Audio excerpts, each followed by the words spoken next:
Ladies and gentlemen, this is Ken Delmar welcoming you to the Alan Young Show, featuring our singing star, B. Wayne, the music of Peter Van Steeden, and starring Alan Young.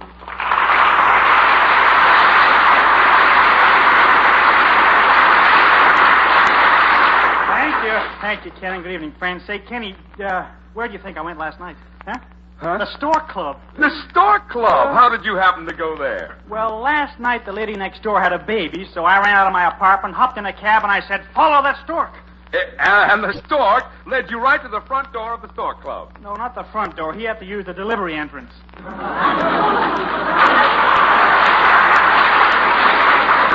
know, that's the first time I'd ever been to that place. Well, how do you know it was the Stork Club? All the waiters were standing around on one foot.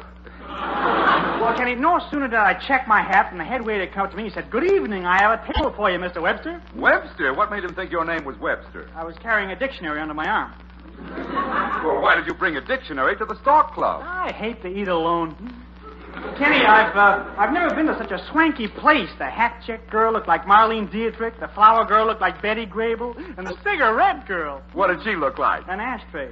Well, Kenny, I finally got a table, and I sat down, ordered myself some guinea hen under glass. Oh, boy, how was it, Alan? The guinea hen was swell, but the glass was very tough. Alan, you really didn't eat the glass. I certainly did.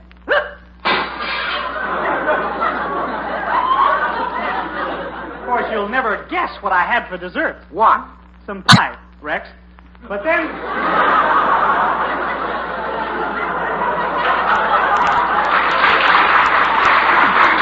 Oh, we should have saved that gag. Indefinitely. But then, Kenny, the most wonderful thing happened. I'd finished my meal, I happened to look up, and there, across the room, sat Hedy Lamarr. Hedy Lamarr? Yeah, and she must have known who I was because she sent the waiter over to ask me for a dance. She did? Yeah, and he was a pretty good dancer for a waiter, too. Well, Alan, it's not like you to go to a nightclub. You must have had some reason. Well, I did, Kenny. I was lonely. See, I missed my girl. Alan, I didn't know you had a girl. Why not? My mother had a boy. Oh, I mean, sure I have a girl, sure. Last week I went back to my hometown of Milldale. I ran into my old sweetheart, Maryanne. Gee, we sat on the swing on the front porch. Well? So the love bug has bitten Alan Young. He has? Get some iodine. Oh, yes, he has, Kenny. Maryanne and her mother are coming here to pay me a visit tonight, and well, I'd appreciate it if you'd give me a build-up, eh? Okay, Alan. Yeah. Ooh, that must be them now. Yeah. Don't forget, Kenny, make me seem important. Yeah, leave it to me, Alan. Yeah, okay. Yes? Is this the Alan Young clam bake? Yes, it is. Well, I want to see Mr. Young. Madam, nobody can see Alan Young without a ticket. Ticket? Who does he think he is, Eddie Cantor? Now, look here, greasy boy. I want to see Alan Young, and Lady, I'm sorry. You can't come in without a ticket. Now go away before I slug you. Oh, wait a minute, Kenny. You're overdoing it. Come in, Mrs. Grimes. Hello, Maryanne. Hello, Alan. Yeah. I'm sorry, Mrs. Grimes. Kenny didn't know who you were. Oh, he didn't. Yeah. I'll bet you put him up to it, you no-good, stupid, fat-headed, naive, loud-mouthed bum. Naive.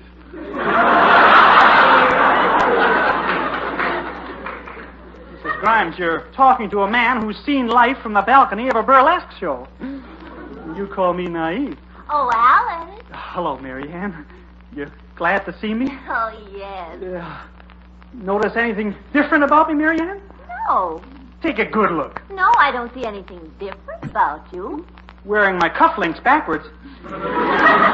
Now, look here, sloppy socks. You got me to bring Maryanne down here, and what for? Well, Mrs. Grimes, since Maryanne and I are about to settle down to connubial bliss, if you'll pardon the expression, I thought you ought to know what I do for a living. Well, what do you do for a living? I'm a comedian. A comedian. Huh! That's a laugh. If it is, it's the best one I got tonight. Well, being a radio comedian isn't my idea of honest work. Any man who marries my daughter must have a steady, sensible job. But you don't understand, Mrs. Grimes. Or may I call you Gravel Gertie? I'm doing fine. Why, there's no telling where I can go with my career. There is telling, but I'm a lady. Now remember, until you get yourself a decent, respectable job, you can't marry my daughter. Come along, Maryanne. You go on ahead, Mother. I'll be right with you. I just want to say a word to Alan. All right. So long, pelican puss. Gee, Maryanne, your mother's such a manly little fellow, isn't she? But I'm glad you stayed here to talk to me. This is the first chance we've had to be alone. Yes. Yeah. Been looking forward to this all evening. Me too. Maryanne, you like to hold hands? Oh, I'd love to. Do you mind if I gave you a little hug? I wish you would. How about a kiss? Okay. Gee, I hate a girl who plays hard to get. Tell me, Maryanne, do you feel the same way as your mother does about me? No, I think you're human. Well, what I mean is, how do you feel about marrying a radio comedian?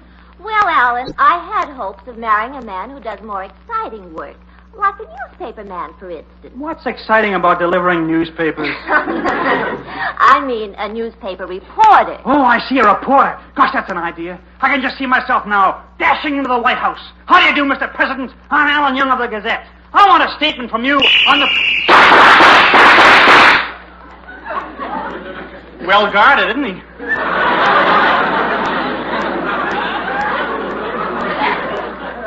Maryanne, if I become a newspaper reporter, will you marry me? Yes, I will. Gee. The next time you see me, I'll be working for a newspaper. You'll hear me yelling, "Stop the presses! Stop the presses!" Why? I got my pants caught in the wheels. And now, Maryanne, I bid you farewell. Or as we newspapermen say, quote, unquote.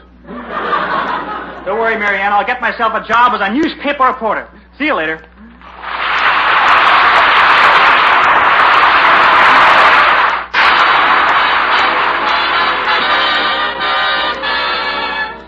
And now, ladies and gentlemen, our glamorous singing star, B. Wayne, will revive for you that swell old tune, Music Makes Me. I like music, old or new, but music makes me do the things I never should do. I like music, sweet or blue, but music makes me do things that I never should do. My self-control was something to brag about. Now it's a gag about town. The things I do are never forgiven for just when I'm living them down. I hear music, then I'm through. For music makes me do the things I never should do.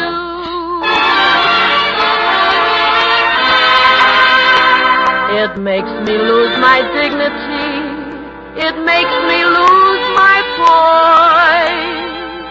Some folks call it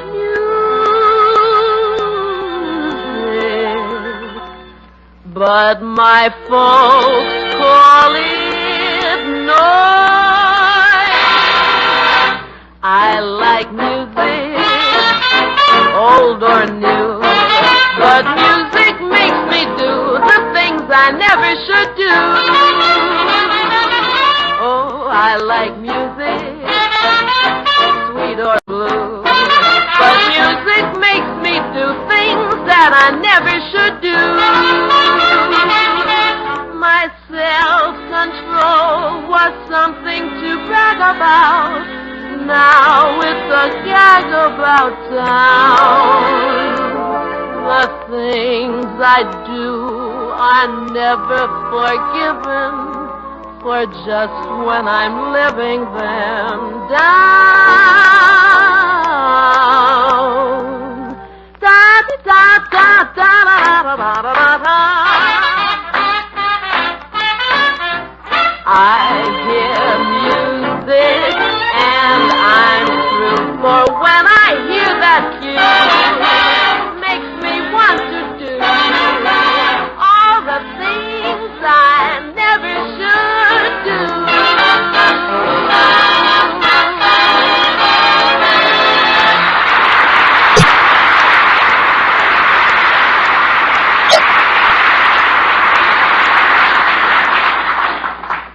I try to get myself a job as a newspaper reporter. And I think I picked the best paper in town. The New York Daily Blade. The only paper you can shave with. Well, here's the editor's office. Now I gotta approach it for a job. I think I'll be breezy. Breezy like the reporters in the movies. Come in. Well, what can I do for you? Hiya, Chief. Meet the best little reporter in the business. Breezy Young. Hot news, flash news. Right in there pitching all the time. That's me. Have a cigar. What's cooking? I'm your new star reporter. See? $50 a week and I'll breeze right to work. Is it a deal? Well, that breeze died down suddenly. But I'm not discouraged. I'll try again. Come in. Hiya, Chief. I'm back again. Who are you? Don't you remember? I'm the guy who went... And no other sound effects man can make that statement. Now, Mr. Editor, I came here to ask... Just a moment. Hello? Who's this? Hogan? I sent Riley out to track down Killer Scarpati. What happened to him? Scarpati bumped him off. Well, you get the story, Hogan. Now, what were you saying, young fellow? Mr. Editor, I came here to ask you... Just a minute. Hello? Who's this? Schwartz? What happened to Hogan? Scarpati got him, too? Stay on the story, Schwartz. Now, what did you say you wanted? Mr. Editor, I came here to ask you... Just a second. Hello? Who's this? Scarpati. What happened to Schwartz? You got him, too? Listen, Scarpati, you've killed 9 of my reporters already, but we won't give up. I'm sending another man down there right away. Gee, do many of your reporters get bumped off by gangsters? Dozens of them every day. Now, you came in here to ask me something. Yes, I did. Well, go ahead. Mr. Editor, do you think John's other wife is really happy? Oh, you can't fool me, my boy. You came in here to get a job as a reporter. Reporter? Who, me? Yes, you did, and I'm going to assign you to the Scarpati story. Oh, no, thanks. I'd much rather be a human interest reporter and interview pretty girls. Bah, pretty girls are a dime a dozen. Yeah? Here, I've been using my dimes to buy ice cream sodas. Well, when do I go to work? You start tomorrow, but remember, a newspaperman's life is dedicated to public service. Yes, sir, and I know that service pays off in the long run. I used to be a movie usher, and every day a little old man used to come in, and I'd help him find a seat and take care of his umbrella and his overcoat, and after the show, I'd help him on with his overcoat and give his umbrella and help him up the aisle. That went on every week for 5 years. And then one day, that little old man died. And left you all his money? Nah, he was just an old pest. But I'll get right to work, Mr. Editor. I'll be your best reporter. Good. Of course, you have a portable typewriter. No, sir, but I know where I can get one. Where? Breen Bracker's department store.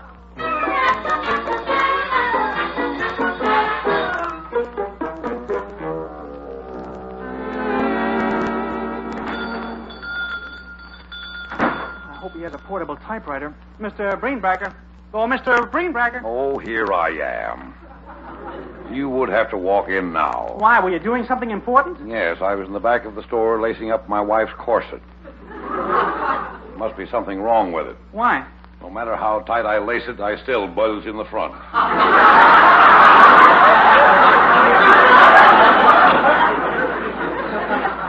Now, what do you want? Mr. Breenbracker, I've got a new job. As a vacuum cleaner would say, Eureka. Guess what kind of a job it is, Mr. Breenbracker. Does it fit your personality? Perfectly. You're a contact man for a cut-rate undertaker. No. I got a job on a newspaper. What are you, tug-of-war editor for Yank? Of course not. I'm working on one of the big metropolitan newspapers. Il Progresso? Il Progresso? Si. That's an Italian newspaper. What made you think of that? I always read Italian newspapers. Why? I've got a lot of money invested in spaghetti. Why did you invest your money in spaghetti? My uncle died and left me 100,000 meatballs, nosy.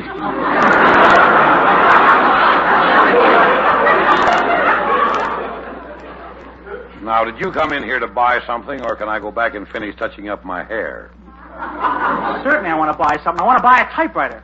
Have you got a priority? No. The rest of this transaction will be conducted in a whisper.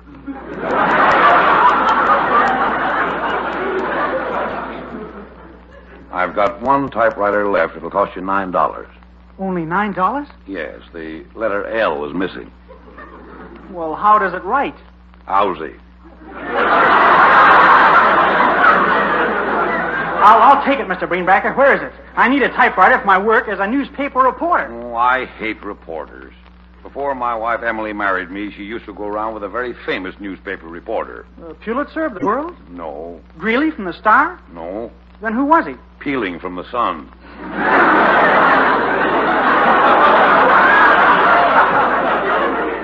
Well, how did it happen that Mrs. Greenbacker married you instead of him? Well, she had to choose between him, the flashy, fast-moving guy, and me, the slow, steady plugger. The hare and the tortoise. And she chose you. Yes, she thought I looked cute with a shell on my back. Gee, you've led an interesting life, Mr. Greenbacker. You don't know the half of it. I remember one time when I was 19 years old. Can I see the typewriter now? Yeah, in a minute. I was 19 years old, as I recall it, and You told me you had a typewriter. I know.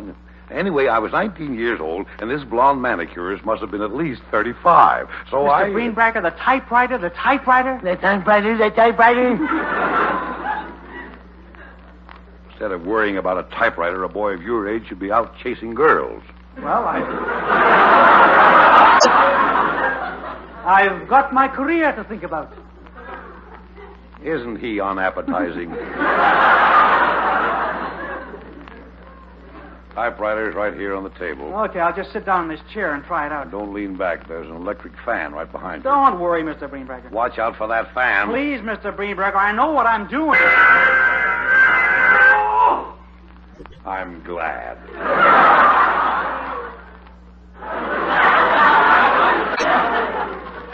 Now, do you want the typewriter? Yes, sir. Here's your $9. Boy, I got a bargain. Take another look at the typewriter.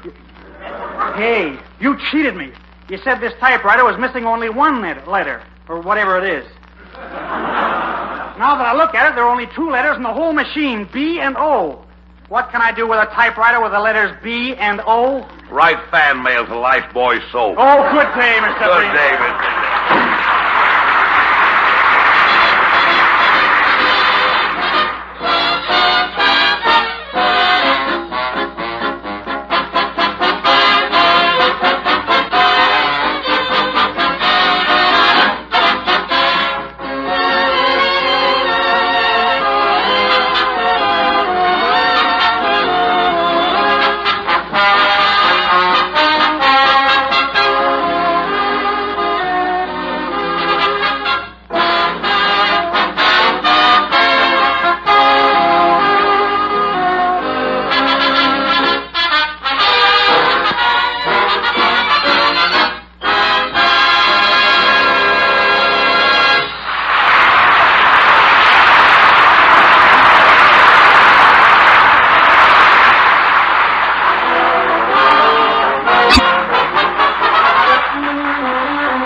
And now, ladies and gentlemen, here's our glamorous singing star, B. Wayne, to sing for you, Amor.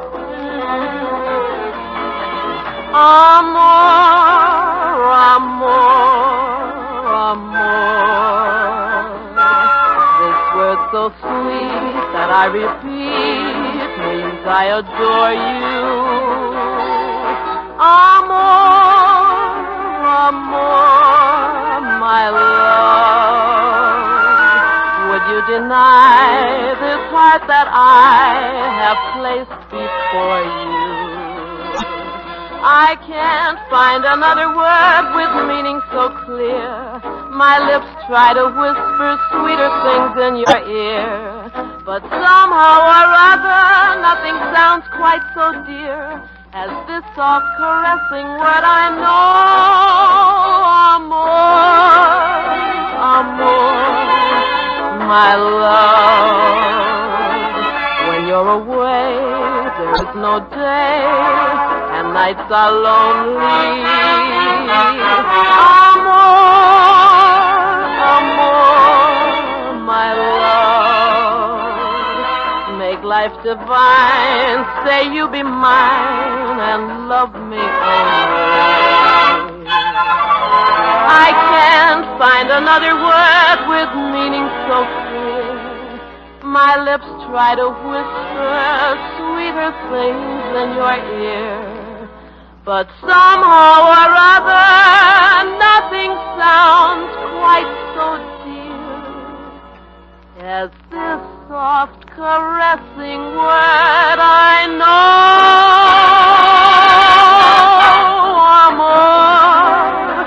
Amor, my love.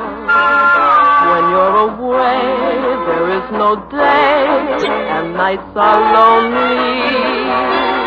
Amor, amor, my love. Make life divine, say you be mine, and love me only. Amor, amor.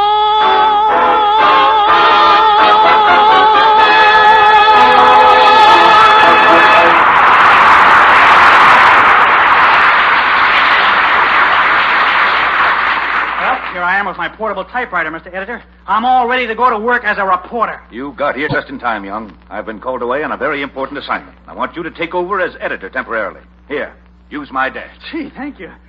What a great big desk. 10 buttons, and I got to hold up my pants with a Band-Aid. I wonder what this first button's for. I'll just push it. Water cooler. What's this second one? Dixie cups. Well, I'll try this last one here. You rang for me, Chief? You rang for me, Chief? You rang for me, Chief? You rang for me, Chief. Oh, yes. I did, yes. I want to see you all, fellas. I just want to say, fellas, this is a newspaper, and, well, I guess that about winds it up, fellas. Come on, you're supposed to be the editor. What's on your mind? Well, it's very simple. I know, but what's on it? Look, if you don't think I can handle this job, just look into my eyes, buddy. Look deep into my eyes. Okay, I'm looking into your eyes. Blue, aren't they? Now, I want to tell you something, fellas. It's very important. It's about spies, see? In giving out news, you never know who's listening, so you got to be careful what you say. Now, listen to me. I beg your pardon. Where's news about convoys? Over on the desk. You guys listen to me, see? Listen and you learn how to protect vital information. How many are they shipping? 600. You never know how important these things are, so be careful every minute. And when are they being shipped out? 10 o'clock tonight. Now, don't, thank you, mein Herr. You're welcome. Now... Heil Hitler. Heil Hitler. Now, look. Now, just follow me, fellas, and you won't go far wrong. Hey, Young, that guy who just left. Didn't he look kind of suspicious? How could you tell? He was wearing a mask.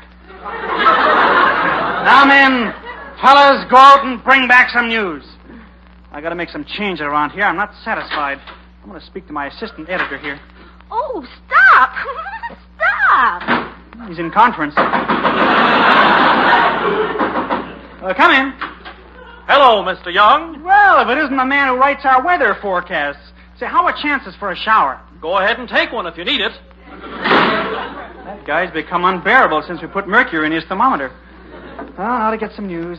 Oh, Alan. Alan. Oh, what is it, Maryanne? I've got an idea for your paper. Huh? My mother wants to write a column full of real homely philosophy. Well, she's got the face for it. Now, Alan, let's leave my mother's face out of this tonight. Why tonight? Looks like it was left out too long last night. You can stay after and write that line 500 times.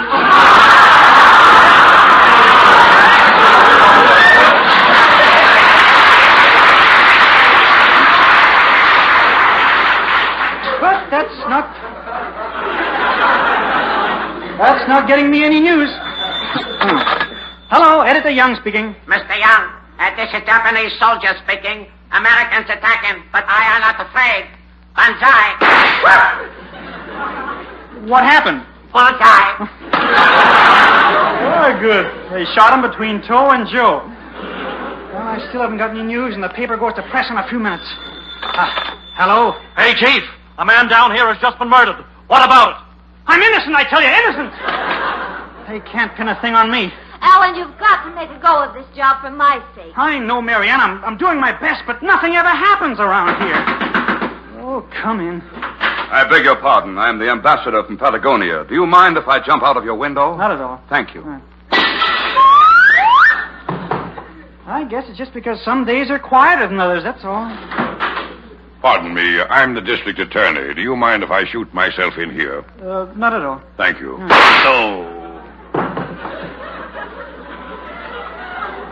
This just happens to be one of those days, that's all. After all, you can't expect things to happen. Excuse me, Editor Young. May I use your telephone? Certainly, go right ahead. Hello. Midwood Hospital? This is Mr. Beamish. How is my wife? What? 7? Wow! Mr. Young, my wife has just had 7 babies. This outdoes the quintuplets. What do you say about that? You owe me a nickel for that call. You don't understand, Mr. Young. My wife has just had 7 babies at the Midwood Hospital. Midwood Hospital? Yes! That's a 10-cent call. Young, what way is this to run a newspaper? Why, what's the matter, Mr. Ed? Didn't you do a good job? Certainly not. Look at the headlines the other papers in this town have. And look at the headline you put on our paper. John Schultz is a nice man. Who is John Schultz? He's my butcher. He promised me a pound of steak if I put his name in the paper. Young, you're fired. Do you hear me? Fire!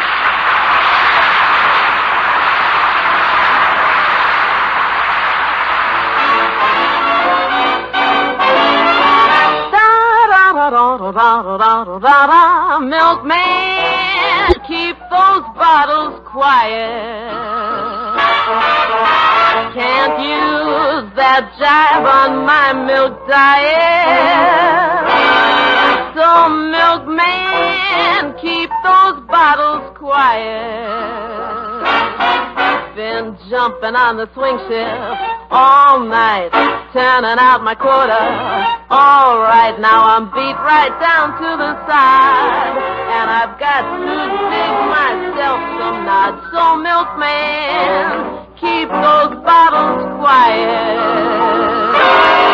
Oh, the noise of the river, I don't mind it, 'cause the guy with the whiskers has a lot behind it. But I can't keep punching with that victory coup when you're making me punchy with that bottled move. I wanna give my all if I'm gonna give it, but I gotta get my shot if I'm gonna riv it. So bail out, but without a milk barrage, 'cause it's unpatriotic, it's a sabotage. Milkman, stop that riot. But if you can't lullaby it, milkman, milkman, keep those bottles quiet. I've been jumping on the swing shift all night, turning out my quota. All right, now I'm beat.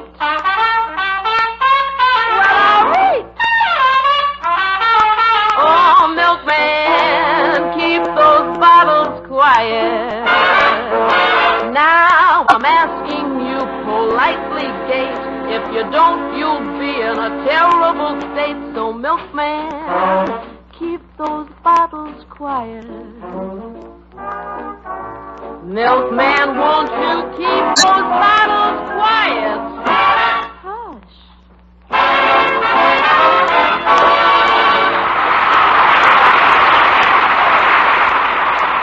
Maryanne, Yes, Alan. it's a beautiful night tonight, isn't it? Yes, it is. Yeah. You're not mad at me because I got fired from that newspaper job? No, I'm not mad at you. Yeah. I mean as much to you as I ever did? Of course. Good. Well, I guess I have the right to ask you a question. Of course, Alan. What is it? Maryanne, I'm listening, Alan. I hope you'll say yes.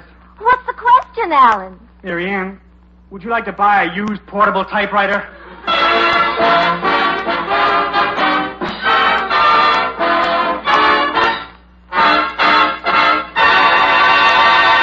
Friends, on behalf of B, Ken, Peter, myself, in fact, all of us, we want to thank you for being with us tonight.